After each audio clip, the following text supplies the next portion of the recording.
오늘부터 2주 동안 함께 나눌 말씀인 유다서는 아마 많은 분들에게 익숙하지 않은 말씀일 겁니다. 유다서는 총 66권의 성경 중에서 가장 마지막 책인 요한계시록 바로 앞에 위치해 있고요.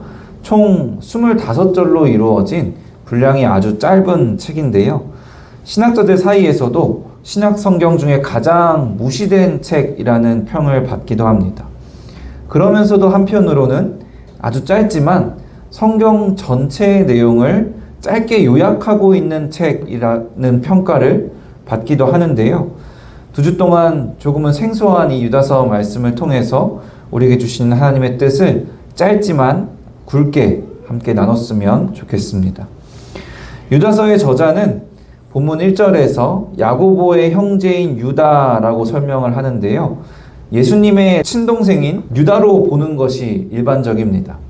그러면 예수의 형제인 유다라고 했으면 더 이 책에 권위가 있었을 텐데 굳이 예수 그리스도의 종이요 야고보의 형제인 유다라고 설명한 것은 유다가 자신의 권위를 드러내고 자신의 책이 인정받기를 원하는 것이 아니라 하나님으로서의 예수 그리스도의 권위를 인정하고 또 자신은 단지 그분의 종일 뿐이라는 것을 겸손하게 강조하는 것 같습니다. 예수님의 또 다른 형제인 야고보가 쓴 야고보서에서도요, 마찬가지로 야고보는 자신을 하나님과 주 예수 그리스도의 종이라고 설명합니다. 유다가 유다서를 기록한 목적은 본문 3절에서 명확히 설명합니다. 본문 3절 같이 한번 읽어볼까요? 사랑하는 자들아, 우리가 일반으로 받은 구원에 관하여 내가 너희에게 편지하려는 생각이 간절하던 차에 성도에게 단번에 주신 믿음의 도를 위하여 힘써 싸우라는 편지로 너희를 권하여야 할 필요를 느꼈노니. 원래는 일반으로 받은 구원, 다시 말해서 공통적으로 받은 구원에 관한 편지를 쓰려고 했었는데 계획을 바꿔서 힘써 싸우라는 겉면의 편지를 쓰게 됩니다. 왜냐하면 교회에 가만히 들어온 사람들이 몇 명 있었기 때문이었어요. 그들로 인해서 유다는 성도들이 힘써 싸워야 된다고 권면하고 있습니다. 특별히 이 싸움에는 분명한 목적이 있습니다. 성도에게 단번에 주신 믿음의 도를 위하여 힘써 싸워야 돼요. 성도에게 주셨다라는 표현에서도 알 수 있듯이 이 믿음이라는 것은요, 분명 하나님께서 우리에게 주신 선물입니다. 우리가 의지적으로 믿으려고 해서 있는 것이 믿음이 아니라는 거예요. 그런데 이 믿음을 하나님께 받은 성도들에게는 이 하나님이 주신 믿음을 위해서 힘써 싸워야 되는 책임이 주어집니다. 우리도 하나님께 믿음을 선물로 받은 자들이죠. 그리고 지금도 변함없이 교회에는 교회를 무너뜨리고 또 분열시키려는 가만히 들어온 사람들이 있습니다. 그래서 우리도 믿음을 위한 싸움을 해야 할 책임이 있고 성도의 삶은 불가피하게도 늘 싸우는 삶이 될 수밖에 없습니다. 이 믿음을 위한 싸움을 잘하고 또 우리가 이겨내야 되는데요. 유다서에서 이 싸움을 잘 할 수 있는 방법을 아주 친절하게 알려주고 있습니다. 지피지기면 백전백승이라는 말을 들어보셨죠? 중국의 아주 유명한 병법서인 선자병법에서 나온 지피지기 백전불태라는 말이 조금 변형된 것인데요. 적을 알고 나를 알면 100번 싸워 100번 이긴다. 혹은 손자병법의 뜻대로라면 100번 싸워도 위태롭지가 않다라는 뜻입니다. 일단 싸우기 전에 적을 알고 나를 알아야 된다는 것인데요. 유다서에서는 우리가 상대해야 하는 적이 누구인지, 그리고 믿음을 위한 싸움을 하는 우리가 누구인지를 잘 알려주고 있습니다. 먼저 믿음을 위한 싸움을 해야 하는 우리는 누구일까요? 본문 1절 다시 한번 같이 읽겠습니다. 예수 그리스도의 종이요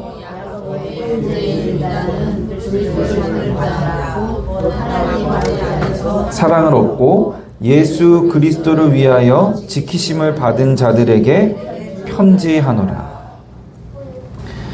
1절에서 편지를 받는 대상에 대한 설명이 우리가 어떤 사람들인지를 잘 나타내주고 있습니다. 우리는 하나님 아버지 안에서 사랑을 얻은 자들입니다.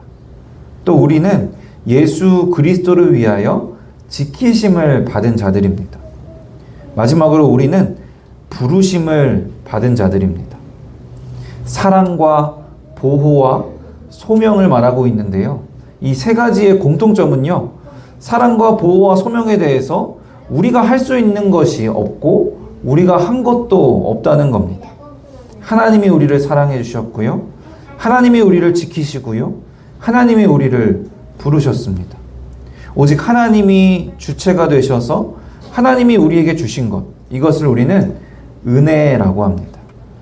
하나님의 은혜에 대해서는 우리 사람의 역할은 전혀 없어요. 믿음의 싸움을 싸워야 하는 우리의 정체성에 대한 설명인데요. 우리의 정체성에 있어서 우리의 역할은 전혀 없고 오직 하나님께서 우리의 정체성을 만드시는 겁니다. 사람들은요, 자기의 정체성을 만들고 또 자기를 증명하기 위해서 애를 쓰며 살아갑니다.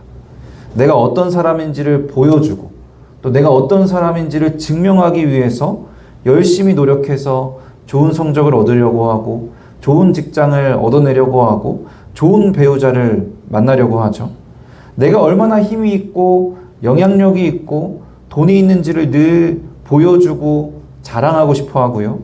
또 우리의 외모를 가꿔서 내가 얼마나 사랑받을 만한 존재인지, 내가 얼마나 사랑스러운 사람인지를 증명하고 싶어 해요. 그런데 성도들에게는 적어도 우리의 정체성에 있어서는 우리의 노력은 하나도 필요하지가 않아요.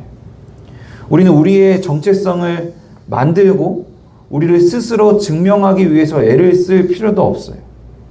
왜냐하면 우리의 정체성에 있어서는 우리의 역할이 없기 때문입니다. 내가 어떤 노력을 하는지는 우리의 정체성에 전혀 영향을 주지 않아요. 우리가 어떤 사람인지는 오직 하나님의 은혜로 결정됩니다. 우리는 하나님의 사랑을 얻고 예수 그리스도를 위하여 지키심을 받고 하나님의 부르심을 받은 자들입니다. 물론 우리가 살면서 아무것도 안 하고 아무 노력도 할 필요가 없다는 게 아니라 우리에게도 물론 노력이 필요하지만 우리에게 하는 노력이 어떤 노력인지를 명확하게 알아야 된다는 거예요. 아까 말씀드렸듯이 믿음은 하나님께서 주신 은혜이죠. 이 믿음을 받은 자가 해야 하는 믿음을 위한 싸움은 또 우리가 해야 하는 책임이잖아요.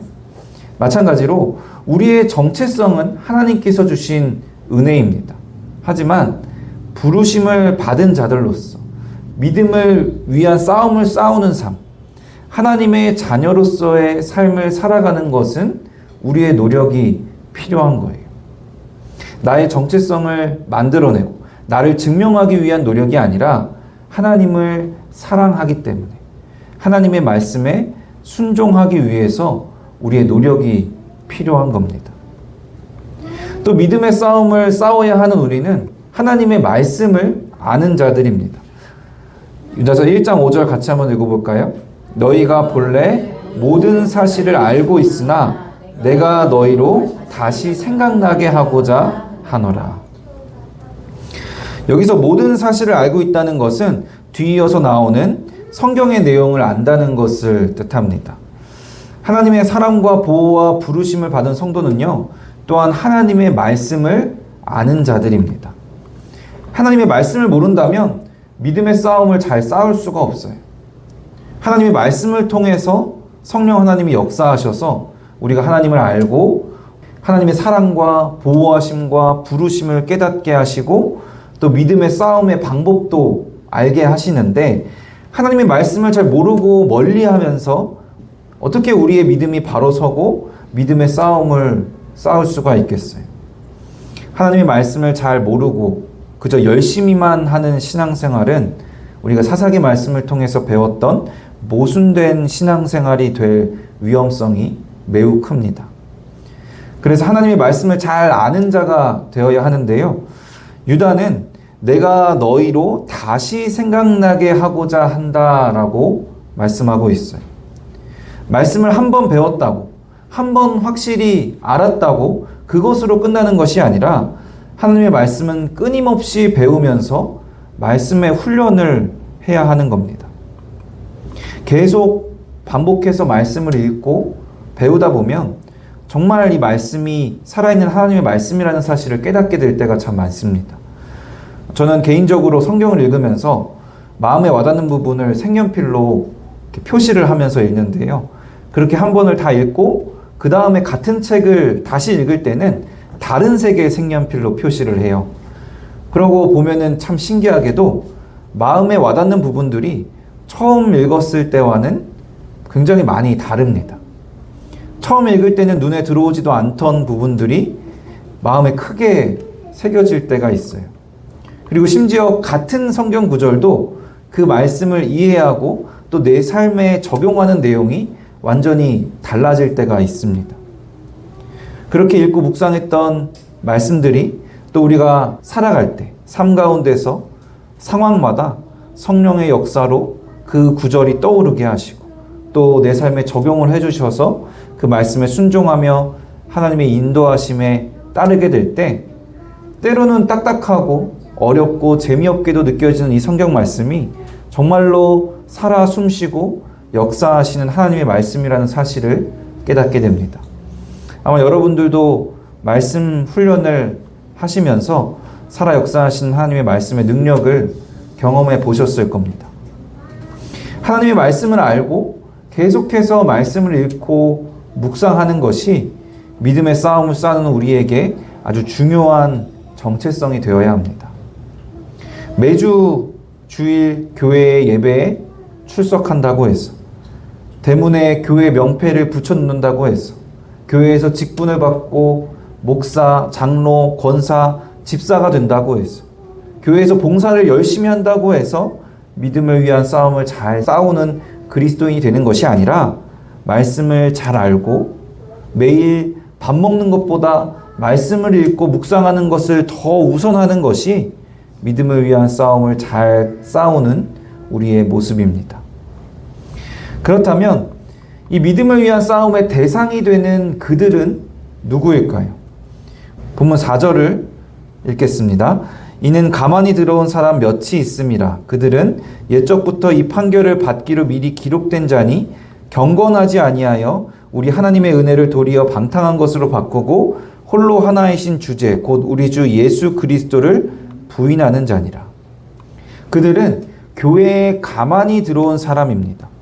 밖에서 교회로 침입하는 자들인데 대놓고 침입자의 모습으로 침범하는 것이 아니라 겉으로는 그리스도인과 다른 바가 없는 모습이지만 실상은 경건하지 않고 하나님의 은혜를 도리어 방탕한 것으로 바꾸고 하나이신 주제, 우리 주 예수 그리스도를 부인하는 자들이라고 설명합니다.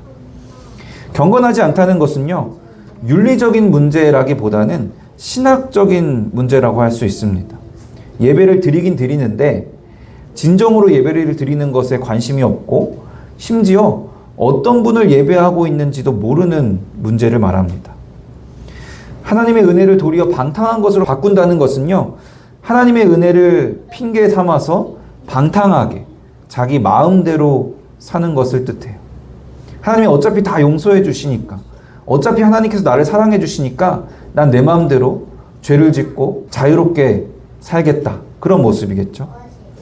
그러나 하나님의 은혜를 진정으로 경험한 자는요, 하나님의 사랑과 용서를 결코 방탕하게 사용할 수가 없어요. 성경 말씀도 그렇게 증거하고 있고요. 또 상식적으로 생각해도 쉽게 알 수가 있어요. 예를 들어서 부모의 사랑을 많이 받고 부모의 은혜를 진정으로 깨달은 사람은요, 부모님 마음에 대못을 박으면서 마음대로 살까요? 아니면 계속해서 부모의 사랑과 헌신만 요구하고 내 이득만 챙기며 살아갈까요? 그렇지 않을 겁니다. 부모의 은혜를 진정으로 깨달았다면 조금이라도 부모의 가르침대로 살고자 하고 또 부모님의 기쁨이 되고자 하고 효도를 하고자 할 겁니다. 부모의 사랑에도 그렇게 반응하는 것이 상식적이고 자연스러운데요. 하나님의 무한한 사랑과 은혜를 받고 진정으로 깨닫는다면 어떻게 우리 마음대로 하나님 마음에 대못을 박으면서 내 마음대로 살겠어요? 그리고 가장 중요한 문제는요, 하나이신 주제, 우리 주 예수 그리스도를 부인하는 것입니다. 이 주제라는 말은요, 값을 주고 치르고 무엇을 사거나 그것을 소유한 사람을 뜻합니다. 그러니까 어떤 것에 대한 모든 권한을 가진 사람이죠. 예수님이 우리의 주제가 되신다는 것은요, 예수님께서 우리를 그 예수 그리스도의 십자가 피로 사셨고 우리를 소유하신 분, 우리 인생을 주관하시고 우리를 심판도 하실 수 있고 우리의 모든 권한을 가지신 분이라는 뜻입니다. 예수님을 안 믿는다고 말하고 예수님을 부정하고 예수님을 핍박해야 예수님을 부인하는 자가 아니라 나의 모든 권한이 예수님께 있다는 것을 인정하지 않고 받아들이지 않는 것, 내 인생은 내 것이라고 생각하고 예수님께 기도도 하고 교회 나와서 예배도 드리지만 사실은 내 삶에 대해서는 나의 권한이 있다라고 생각하는 것이 하나이신 주제, 우리 주 예수 그리스도를 부인하는 겁니다. 이렇게 경건하지 않고 하나님의 은혜를 방탕한 것으로 바꾸고 주제이신 예수 그리스도를 부인하는 자에 대해서 11절에서는 구약의 세 사람의 모습을 통해서 설명합니다. 1장 11절 같이 읽어볼까요? 화 있을진저